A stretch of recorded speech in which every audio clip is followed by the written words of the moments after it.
ഞാൻ അടി ഞാൻ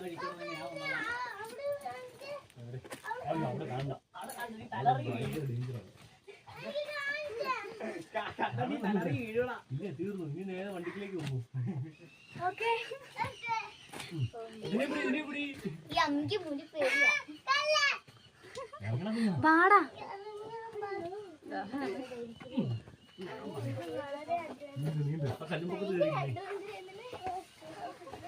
ഞാൻ ഒന്നും കൂടെ ഓക്കെ